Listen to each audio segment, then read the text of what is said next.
أعوذ بالله من الشيطان الرجيم.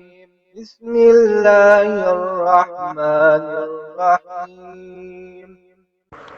السلام علیکم ورحمۃ اللہ وبرکاتہ۔ بھائی نے سوال یہ پوچھا ہے کہ 9-10 محرم کو گلی محلے کے اندر جو مختلف چیزیں بانٹی جاتی ہیں یا مشروبات کی سبیلیں لگائی جاتی ہیں، دودھ وغیرہ کی، میٹھے پانی کی، تو ان اشیاء کو کھا لینا چاہیے، پی لینا چاہیے یا نہیں کھانا پینا چاہیے؟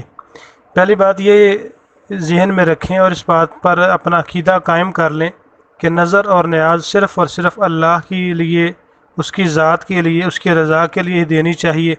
اللہ کے غیر کے لیے نظر و نیاز دینا شرعاً حرام ہے، ناجائز ہے، اسلام ہمیں اس بات سے منع کرتا ہے۔ تو جو چیز شرعاً حرام ہے تو وہ کھائی پی کیسے جا سکتی ہے؟ جو چیز غیر اللہ کے لیے دی گئی ہے، قرآن نے اس کو منع کیا ہے، حرام قرار دیا ہے۔ فرمایا کہ انما حرم علیکم المیتۃ والدم ولحم الخنزیر وما اہل لغیر اللہ بہ، کہ جس طرح مردار حرام ہے، خون حرام ہے، خنزیر کا گوشت حرام ہے، ایسے ہی ہر وہ چیز بھی حرام ہے جو غیر اللہ کے لیے اس کو تقسیم کیا جائے، بانٹا جائے یا نظر و نیاز دی جائے۔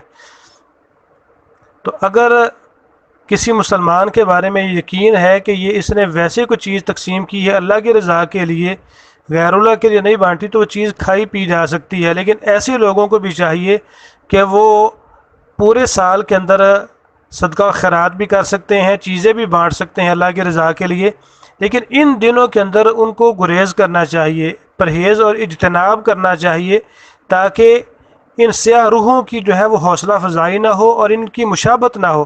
ان کی مشابہت سے بچنے کے لیے ایسے تمام تر چیزوں سے بچنا چاہیے کہ لوگ دیکھنے والے یہی سمجھتے ہیں کہ اچھا اگر یہ پڑھے لکھے آدمی نے یہ کام کیا ہے تو ظاہر ہے کہ پھر جائز ہوگا، لہذا ہمارے لیے بھی حجت قائم ہو جاتی ہے۔ تو اس لیے ایسی تمام چیزوں سے بچنا چاہیے جو انسان کو شکوک و شبہات کی طرف لے جائیں۔ اللہ ہمیں عمل کی توفیق عطا فرمائے۔